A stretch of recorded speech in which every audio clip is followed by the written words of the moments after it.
Sudah 2 tahun Tono merantau ke Jawa Timur untuk bekerja. Dia bekerja menjadi karyawan di warung makan terkenal. Karena warung itu laris, Tono belum mendapat jatah libur. Barulah ketika mendekati akhir bulan dan ada hajatan, juraganya memberi jatah libur.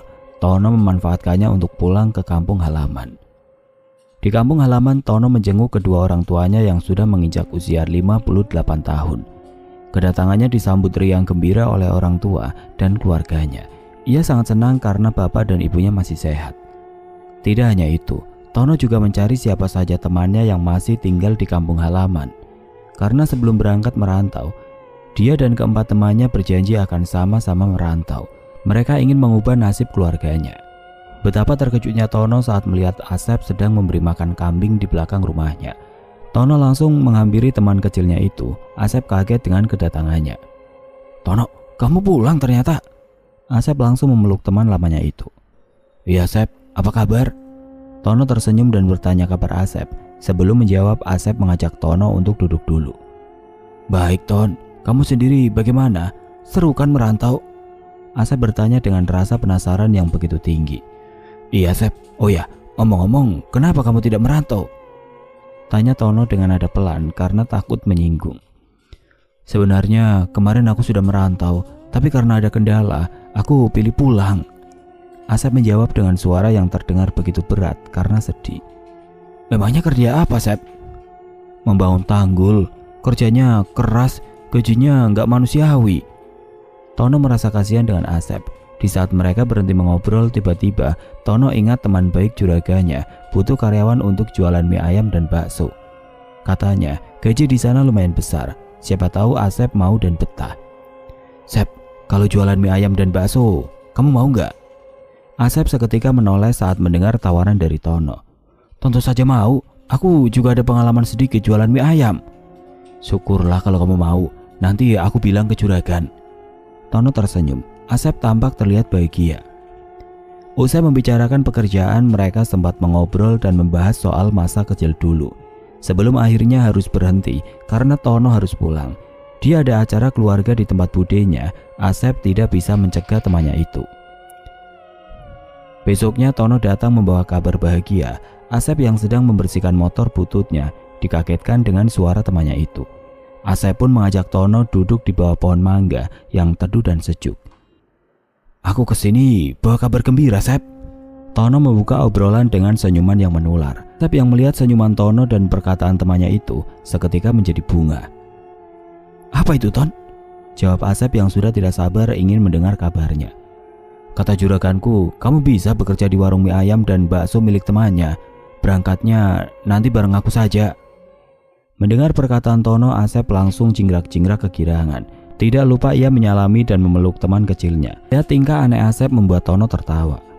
"Senang sekali rasanya dapat kabar darimu, Ton. Akhirnya aku bisa merantau lagi.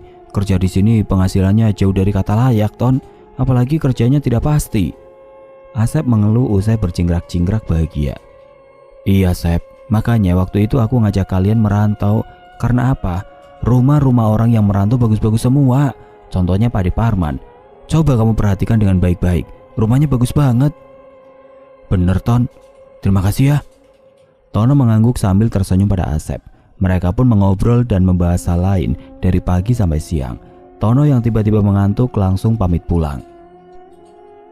Ketika jatah libur Tono selesai, mereka bersiap berangkat.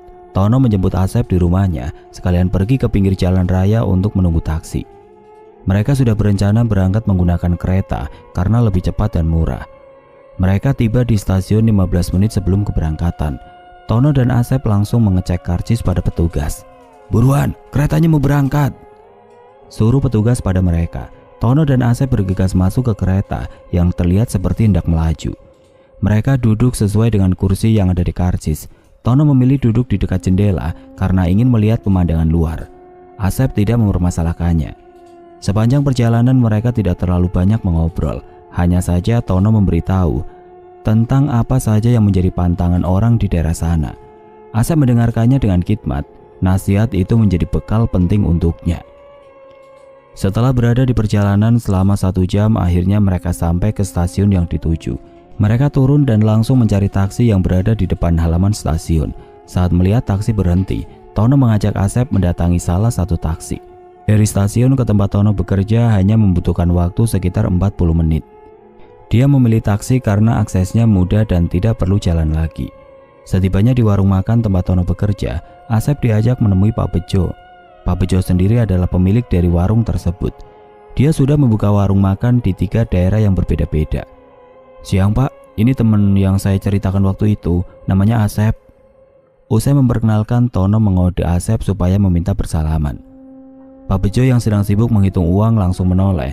Dia sedikit mengangkat kacamatanya lalu menyambut uluran tangan Asep. "Oh, iya, saya Bejo." Pak Bejo memperkenalkan diri sambil tersenyum. Asep menjadi terlihat kikuk. Berkali-kali dia melirik Tono seolah bertanya apa yang harus dia lakukan lagi. Tetapi Tono meminta temannya untuk tenang.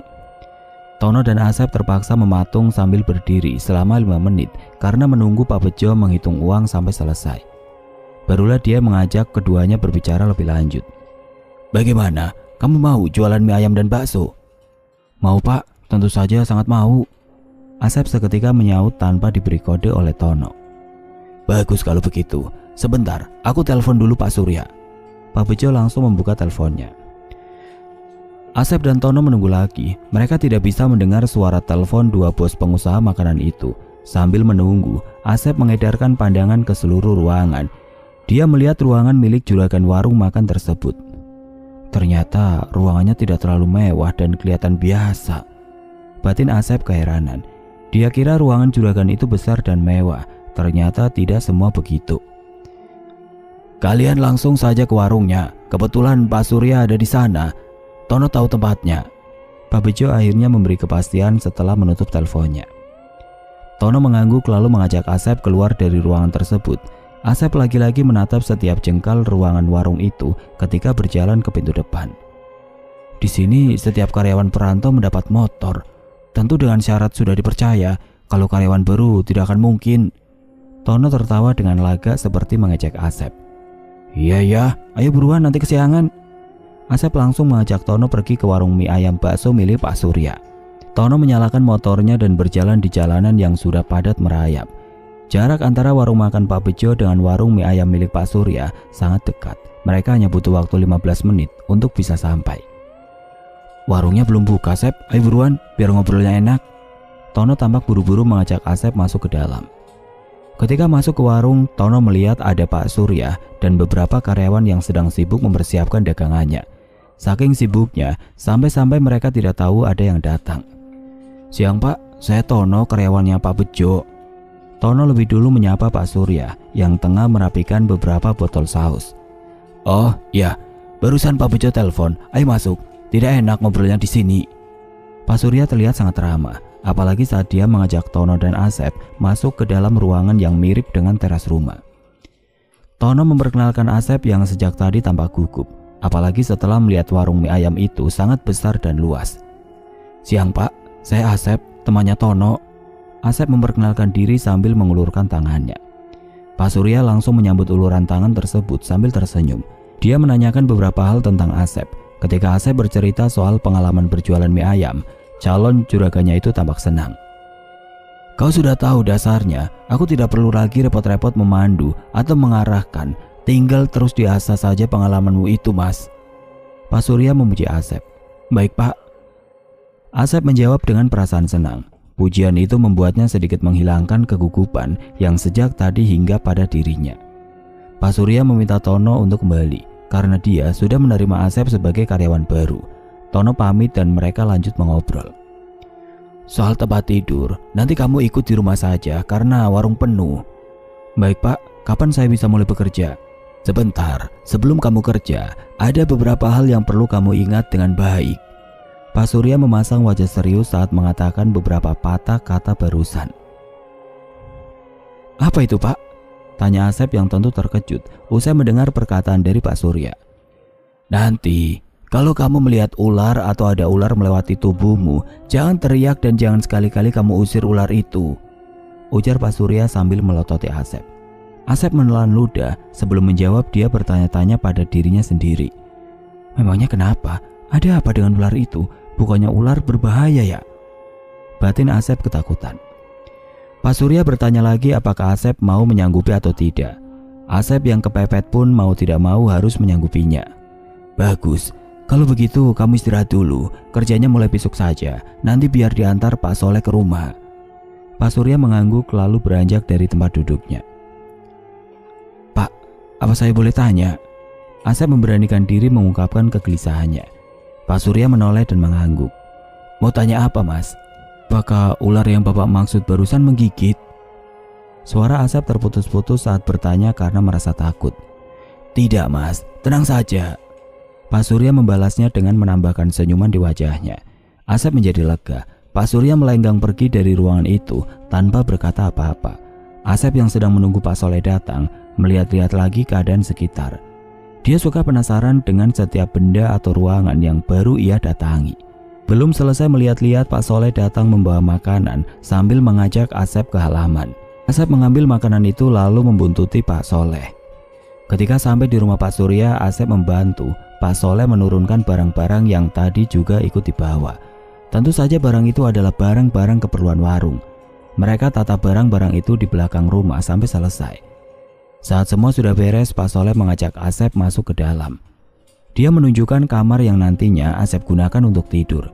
Kamar itu dekat dengan dapur dan betapa terkejutnya Asep saat membuka pintu. Kamar itu sangat luas. Asep sampai tidak percaya kalau dia bakalan tidur di kamar tersebut. Padahal di rumah kamar tidurnya sangat sempit dan hanya cukup untuk satu kasur saja. Pak Soleh pamit keluar usai memberikan arahan pada Asep. Asep yang sudah tidak sabar ingin mencoba kamarnya itu kembali membukanya. Betapa terkejutnya Asep saat melihat ular besar sedang berada di ranjang. Ular yang mirip dengan ular piton itu menatapnya. Kepalanya terlihat sangat aneh. Asep hendak berteriak dengan mengusir ular tersebut, namun dia ingat kata-kata Pak Surya. Mau tidak mau karena terpepet dan tidak bisa melakukan apa-apa, Asep masuk ke dalam pelan-pelan. Dia letakkan tas dan barang bawaannya di samping ranjang. Ketika sedang melepas jaket, ular itu berjalan mendekatinya. Rasa-rasanya Asep ingin teriak atau menendang ular tersebut, namun dia takut kalau juragannya tahu. Tubuh Asep terasa membeku ketika ular itu melata tepat di atas kedua kakinya. Berkali-kali dia mengatur nafas. Asep memalingkan wajah saat ular itu menatapnya. Ular itu terus berjalan hingga keluar dari kamarnya. Asep buru-buru menutup pintunya. Dia sedikit lega karena ular besar tadi sudah pergi. Asep yang sudah capek menata kasurnya saat sedang beristirahat di ranjang, tiba-tiba kamar itu terasa sangat panas. Kok kamarnya jadi panas ya? Asep terlihat panik dan keningnya dipenuhi butiran-butiran keringat. Asep turun dari ranjang lalu membuka jendela. Ketika berada di depan jendela, Asep merasa lega karena ada angin berembus kencang. Mungkin kalau jendelanya aku buka, anginnya bakalan masuk, batin Asep sambil berjalan ke ranjang. Ternyata Asep masih merasakan panas. Padahal jendela kamarnya yang besar itu sudah dia buka dan Asep mendengar suara angin berembus kencang. Namun anehnya, angin itu tidak bisa masuk ke kamarnya. Kok bisa jadi begini? Aneh sekali. Gumam Asep sambil celingak-celinguk di jendela mencari tahu penyebabnya. Karena capek sendiri, Asep memilih tiduran lagi. Tanpa dia sadari, dia malah tertidur. Saat tidur, Asep bermimpi berada di ruangan besar yang dindingnya berwarna hitam.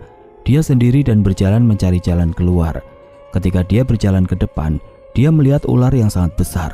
Asep langsung panik, apalagi ular itu menatapnya dengan tatapan tidak suka. Dia pun berbalik badan lalu lari. Ular itu terus mengejarnya. Dia percepat larinya, namun ular tadi bisa mengimbanginya. Asep yang sangat ketakutan teriak-teriak meminta tolong. Ular tadi masih mengejarnya hingga dia menemukan jalan buntu. Tidak ada lagi jalan untuknya berlari. Asep menangis dan memohon agar dilepaskan. Ular itu tidak menggubris dan malah mulai melilitnya. Dia teriak-teriak, dadanya mulai terasa sesak. Saat ular tersebut memperkuat lilitannya, Asep terbangun. Dadanya masih terasa sesak. Dia amati sekitar dan ternyata tidak ada apa-apa. Untungnya dia hanya bermimpi. Karena mimpi itu, Asep tidak bisa tidur dan memilih untuk berjalan ke jendela. Tanpa terasa, ternyata sudah malam. Berarti dia tidur sudah sangat lama dan tidak ada yang membangunkannya sama sekali.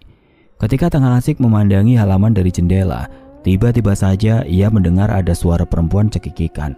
Awalnya ia mengira kalau dia salah dengar, namun saat Asep menyimaknya baik-baik, Suara cekikan itu semakin keras dan terdengar jelas. Suara apa itu? Sepertinya bukan manusia. Batin Asep sambil terburu-buru menutup jendelanya. Namun tetap saja suara itu masih terdengar. Asep ketakutan lalu lari keluar. Dapur yang ada di depan kamarnya sangat sepi. Asep lari ke ruang tengah. Tidak ada siapa-siapa juga di sana. Kemana orang-orang? Apa jangan-jangan aku tinggal sendirian di sini?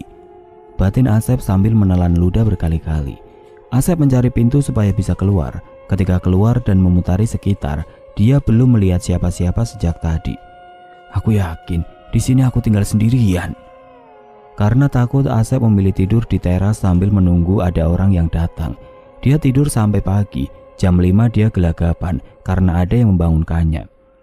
Sudah jam 5, ayo ke warung. Pak Soleh mengajak Asep ke warung. Asep kaget karena Pak Soleh tiba-tiba berada di depannya. Baik Pak, Bapak semalam tidur di mana? Aku tidur di kamar depan, memangnya kenapa? Pak Soleh menjawab sambil mengajak Asep masuk ke mobil.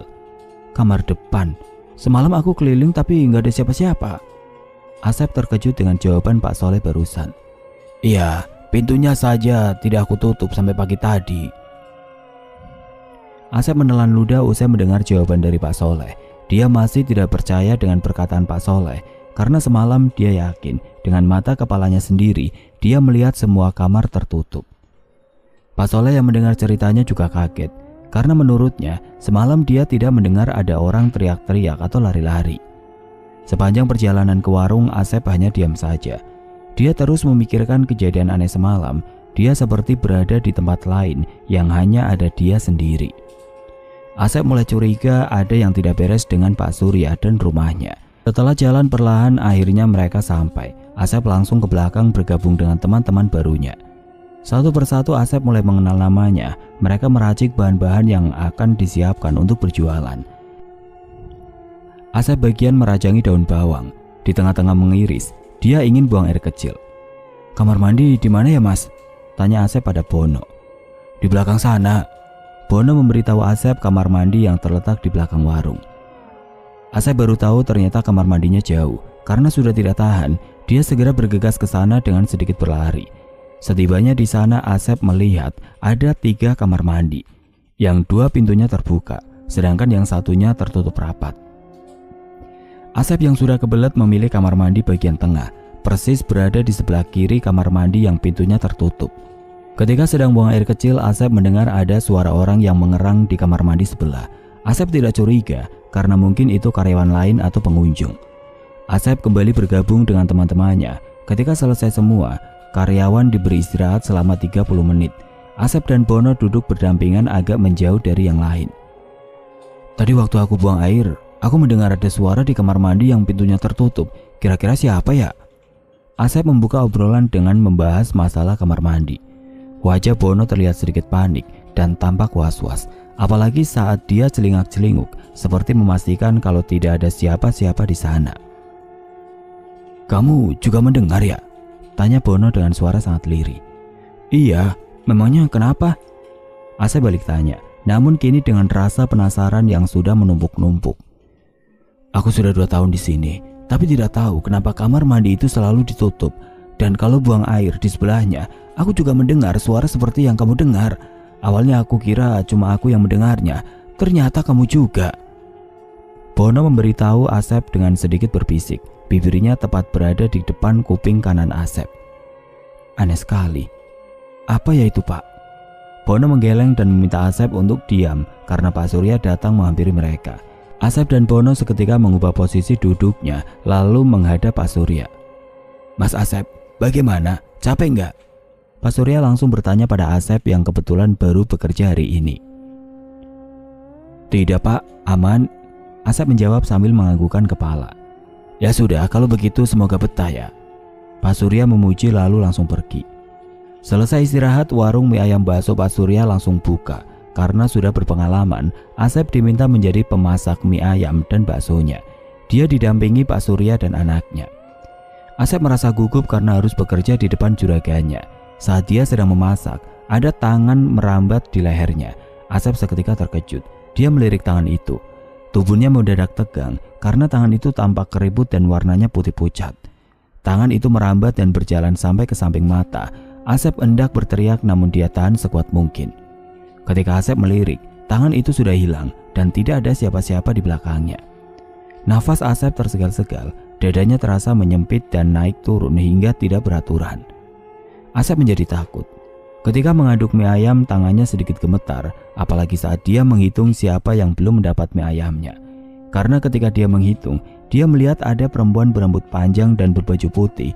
Wajahnya tidak terlihat karena tertutup rambut. Tubuh Asep lagi-lagi merinding. Dia berusaha menghindari perempuan yang duduk paling belakang dan sendirian itu. "Kalau kamu bisa melihat, jangan bilang ke siapa-siapa." Tiba-tiba Pak Surya memberitahu Asep yang terlihat sedang menatap bangku yang ada perempuannya itu. Asep menjadi lemas dan pucat. Memang benar dugaannya, usaha Pak Surya ini tidak beres. Dia pasti memakai sesuatu sehingga hal-hal aneh selalu dia rasakan dan alami. Mie ayam bakso Pak Surya habis tepat jam 2 siang. Asep kaget karena dia hanya berjualan beberapa jam saja, lebih cepat dari yang lain. Usai berjualan, Asep pulang dengan Pak Soleh. Setibanya di rumah, Pak Soleh pamit sekalian karena dia harus pulang ke kampung halamannya. Asep merasa sedih karena dia bakalan tidur sendirian di dalam rumah. "Tenang saja, nanti Pak Surya tidur di sini," ujar Pak Soleh menenangkan Asep. "Tidak enak jadinya, Pak." "Apa sama istrinya?" "Tidak, Mas, Pak Surya sendirian. Dia itu sudah biasa. Kalau malam Jumat, dia tidur di sini." Asep mengangguk saja. Dia membantu Pak Soleh mengemasi barang sebelum pulang ke kampung halaman. Setelah beres, Pak Soleh pamit. Malamnya, apa yang Pak Soleh katakan benar. Pak Surya datang membawa 2 ekor kambing. Kambingnya terlihat besar-besar. Dia datang sendirian sehingga harus meminta tolong Asep untuk menurunkan kambingnya. "Nanti tolong bawa ke belakang rumah ya, Mas." Nah, Pak Surya yang harus menutup mobil baknya dulu. "Baik, Pak," jawab Asep sambil menuntun 2 kambing itu ke belakang rumah.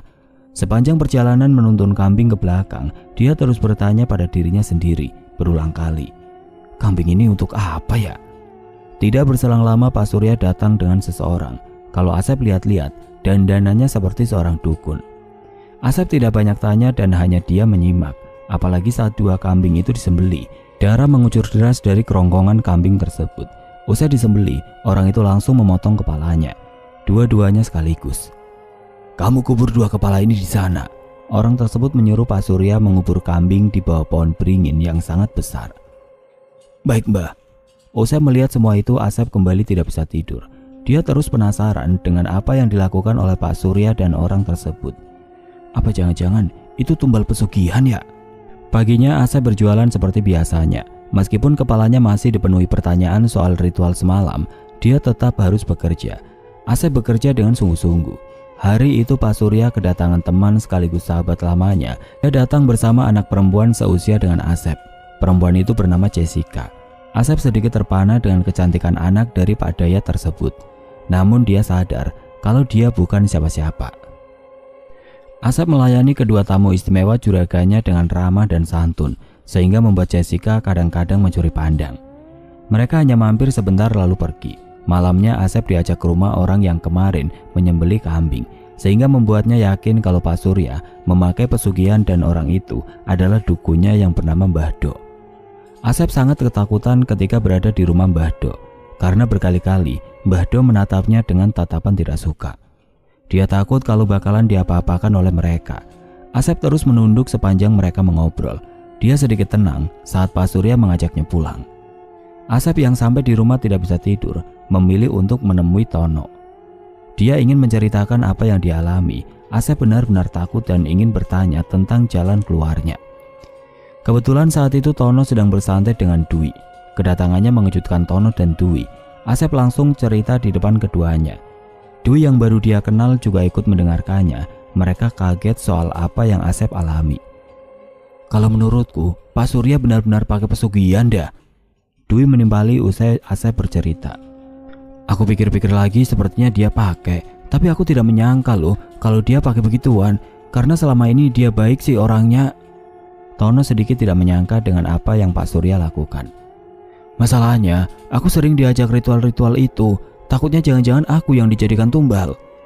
Asep kembali berkata di tengah-tengah keheranan mereka. "Nah, itu dia. Kalau itu aku juga belum tahu cara bisa keluar dari sana. Karena menurut pengalaman yang ada, Jika orang sudah ditargetkan menjadi tumbal, mau tidak mau orang itu harus yang jadi tumbalnya. Dwi menjelaskan sambil memasang raut wajah khawatir. Mendengar itu Asep tampak sedih. Dia semakin takut usai mendengar penjelasan dari Dwi. Apa benar dia akan menjadi tumbal dan tidak bisa keluar dari sana? Kamu tahu dari mana, woi? Jangan menakut-nakuti begitu. Tono menonjok pelan lengan Dwi yang sedikit kekar. Temanku sendiri, bos. Aku tidak berbohong.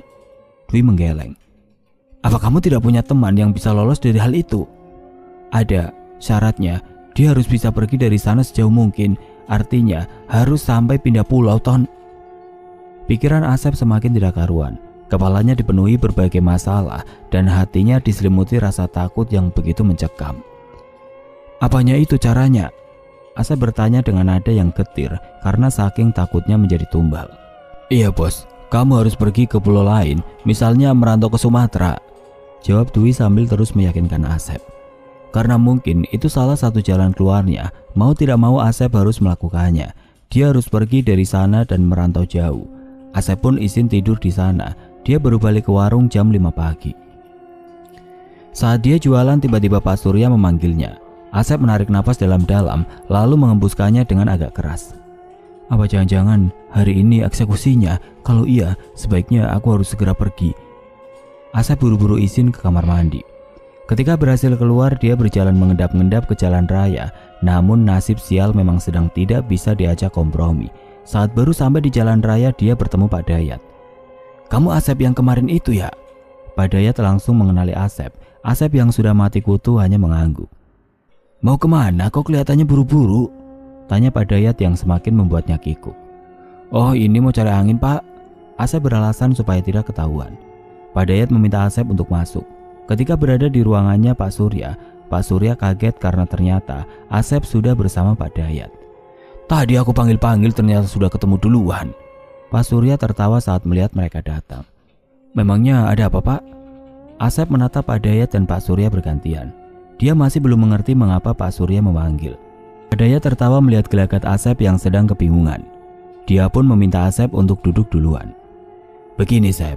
Kemarin saya datang dengan anak saya. Nah, dia itu suka dengan kamu. Pulangnya dia minta saya kesini lagi untuk mengajak kamu jualan di tempat kami. Bagaimana?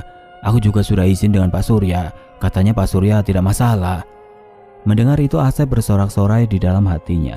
Dia tidak menyangka penyelamatannya ternyata datang sendiri saat dia tidak tahu harus bagaimana lagi. Asep yang takut dijadikan tumbal oleh Pak Surya langsung menyetujui. Apalagi dia bisa dekat dengan Jessica, perempuan yang menarik perhatiannya kemarin. Dilia, kamu mau? Pak Dayat meyakinkannya lagi. Dil, Pak. Asep langsung menyambut tangan Pak Dayat. Baiklah, kalau begitu kamu bisa datang ke tempat saya besok. Pak Dayat tersenyum. Pak Surya pun mengucap selamat. Malamnya dia menemui Tono dan Dwi. Dia ceritakan kebahagiaan ini pada mereka. Mereka terkejut dan ikut senang. Keren, berarti kamu tidak perlu takut lagi menjadi tumbal.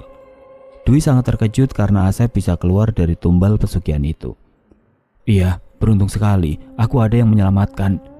Asep masih tampak kegirangan. Besoknya dia dijemput langsung oleh Pak Dayat dan Jessica. Dia masih tampak malu-malu dan canggung. Mereka baru saja bertemu sehingga dia tidak berani seenaknya. Asep mendapat kamar tidur di dekat kamar tidurnya Jessica. Rumah itu lebih nyaman dan tidak semenakutkan rumah milik Pak Surya. Awalnya Asep dan Jessica tampak malu-malu, namun lama-kelamaan mereka bisa akrab. Di sana Asep tidak mengalami hal-hal aneh. Meskipun sama-sama berjualan mie ayam dan bakso, warung milik Pak Dayat tidak semenyeramkan milik Pak Surya. Asep tidak menemukan apa-apa di sana. Asep berjualan dengan lebih giat, apalagi dia mendapat perhatian lebih dari Jessica, anak dari juragannya sendiri. Hari ketiga berjualan Asep dipanggil oleh Pak Dayat. Dia tentu merasa takut karena kelihatannya juragannya itu tampak serius saat memanggilnya. Asep menghadap Pak Dayat dengan 1000 pertanyaan di kepalanya. Jangan-jangan selama dia bekerja ada kesalahan yang tidak dia ketahui. Begini Sep, karena anak saya sudah ingin menikah dan dia hanya menyukaimu, bagaimana kalau kamu bawa orang tuamu ke sini? Pak Dayat langsung berterus terang. Asep sempat tidak mengerti maksud dari yang dikatakan Pak Dayat karena terkejut. Maaf, untuk apa ya Pak? Tanya Asep supaya lebih jelas mengapa menyuruh membawa orang tuanya ke sini. Asep, ya untuk melamar anak saya." Mendengar itu rasanya detak jantung Asep seperti berhenti sejenak. Dia sempat tidak percaya dan bahkan mengira kalau dia salah dengar. Demi meyakinkan dirinya lagi, Asep bertanya untuk kedua kalinya. Pak Dayat tidak salah mengucap. Asep kegirangan, dia langsung pulang malam itu juga. Selain orang tuanya, Asep juga mengabari Tono tentang kabar bahagia ini. Tono dan Dwi tidak menyangka ternyata Asep beruntung sekali. "Wah, bentar lagi jadi juragan ini," puji Tono saat Asep menemuinya. "Jangan begitu, aku masih tetap karyawannya Pak Dayat. Kalau menikah dengan anak juragan, otomatis langsung jadi juragan." Dwi merasa kesal karena Asep tidak mau mengakui nasib baiknya itu. Acara pernikahan mereka berlangsung dengan sangat meriah. Para tamu undangan datang, apalagi teman-temannya Pak Dayat yang kebanyakan juga seorang pengusaha. Mereka datang dengan mobil-mobil mewah. Usai acara pernikahan selesai, Jessica langsung mengajak Asep ke kamar pengantin yang sudah disediakan. Asep sempat berhenti di depan salah satu kamar yang pintunya ada tulisan, "Siapapun dilarang masuk." Asep terkejut. Kenapa kok tidak boleh ada yang masuk? Karena penasaran, Asep langsung menanyakannya pada Jessica. "Oh, kamar itu. Dulunya kamar itu adalah kamar dari nenekku. Ayah tidak mau ada orang yang masuk ke sana karena kamarnya memiliki kenangan yang sangat banyak," ucap Jessica santai. Asep pun tidak lagi penasaran. 3 bulan berjalan begitu cepat. Tiba-tiba saja Asep merasa sesak. Dadanya seperti menyempit dan kepalanya pusing. Tidak hanya itu, entah kenapa tubuhnya menjadi sangat lemas sehingga untuk duduk lama Asep tidak kuat. Jessica tidak mau membawa ke rumah sakit karena mereka punya dokter pribadi. Kabar sakitnya Asep sampai ke telinga Tono. Ketika hendak menjenguk, Tono tidak diperbolehkan masuk. "Dia itu teman saya, Pak. Kenapa saya tidak boleh menjenguk?" Tono terkejut karena kedua satpam rumah Pak Dayat melarangnya. "Maaf Mas, saya hanya mengikuti perintah dari Pak Dayat. Sebaiknya Anda pulang saja." Tono mulai curiga, pasti ada apa-apa di dalam. Dia bingung harus bagaimana lagi untuk bisa menjenguk Asep, teman kecilnya itu. Dia juga sudah mengajak Dwi berunding, tetapi Dwi tidak punya solusi. "Apa kita coba tanya ke orang pintar, Ton? Aku punya kenalan orang pintar daerah sini," usul Dwi yang sudah buntu pikirannya. "Ayo Wi, aku takut terjadi apa-apa pada Asep." Tono langsung mengajak Dwi ke tempat orang pintar yang dimaksud tadi. Ketika sampai di sana, Dwi masuk diikuti Tono dari belakang. Orang pintar itu berpenampilan biasa, bukan seperti dukun. Dia hanya memakai gamis putih dan sorban di kepalanya. "Halo Dwi, apa kabar?" Orang pintar yang bernama Mbah Haji itu menyapa Dwi. "Baik Mbah Haji. Mbah bagaimana?" "Baik juga. Ada apa datang ke sini?" Dwi pun menceritakan apa yang terjadi pada Asep. Mbah Haji menyimaknya sambil mangut-mangut. Usai bercerita, Dwi menunggu dan melihat Mbah Haji melakukan ritualnya. Dia memakai loyang kuning yang berisi air untuk melihat apa yang terjadi pada Asep. Tono menunggu dengan perasaan khawatir sekaligus takut. Dia takut terjadi apa-apa dengan teman kecilnya itu. "Maaf, sepertinya temanmu sudah tidak bisa tertolong," Mbah Haji memberitahu sambil menggelengkan kepala. "Apa? Kenapa? Memangnya kenapa, Mbah?" Tono bereaksi cepat. Dia panik dan sedikit memajukan tubuhnya ke depan. "Dia sudah dijadikan tumbal oleh perempuan yang dinikahinya." Mbah Haji tampak sedih. "Mengapa begitu, Mbah? Kenapa bisa teman saya jadi tumbalnya?" Tono masih belum percaya. "Begini Mas, jadi mereka menjebak temanmu supaya tertarik dan mau menikahi perempuan itu. Karena temanmu mau dan setuju, hal itu sama artinya dia mau dijadikan tumbal oleh mereka. Itu modus selama yang sering digunakan oleh orang-orang." Mbah Haji menjelaskan dengan sangat detail. Seketika tubuh Tono lemas, apalagi saat Mbah Haji bilang sudah tidak bisa menolong lagi. "Hanya ada 2 kemungkinan yang terjadi pada temanmu nanti. Pertama dia mati dan kedua dia hidup tapi seperti orang mati. Kenapa begitu? Karena sukmanya sudah dijadikan tumbal." Mbah Haji melanjutkan penjelasannya lagi. Tono diam dan menundukkan kepala. Dia masih terpukul dengan apa yang barusan Mbah Haji katakan. "Tumbal manusia lebih menjanjikan daripada tumbal hewan, Mas. Jadi mereka melakukan segala cara supaya bisa menumbalkan manusia. Makanya mereka tidak memperbolehkan siapa saja menjenguk karena sudah dijadikan tumbal." 3 minggu berselang, Tono mendapat kabar kalau Asep meninggal. Dia yang sudah tahu nasib Asep masih tetap menangis. Dia kira nasib Asep akan bagus saat menikah dengan perempuan sialan itu, tapi ternyata malah Asep menjadi tumbal. Usai pemakaman, Pak Surya mendekati Tono. "Turut berduka cita ya, Ton. Aku tidak menyangka jika Pak Dayat memakai pesugihan dengan tumbal manusia. Andai aku tahu dari awal, mungkin aku akan melarang Asep pergi bersamanya. Walaupun aku juga pakai, tapi aku tidak pernah mau menumbalkan manusia.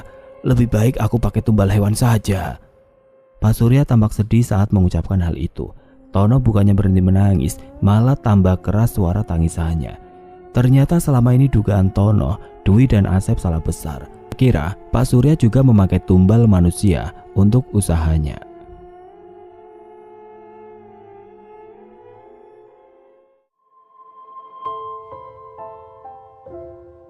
Oke teman-teman, sekian untuk kisah kali ini. Bagaimana menurut kalian tentang kisah ini? Tulis komentar kalian di kolom komentar. Dan semoga apa yang sudah saya bagikan dalam kisah ini dapat dijadikan pembelajaran untuk kita semua. Dan buat teman-teman yang baru bergabung, jangan lupa untuk like, comment, share, serta subscribe channel ini. Dan jangan lupa nyalakan juga lonceng notifikasinya agar tidak ketinggalan cerita-cerita lainnya dari channel ini. Dan akhir kata, wassalamualaikum warahmatullahi wabarakatuh.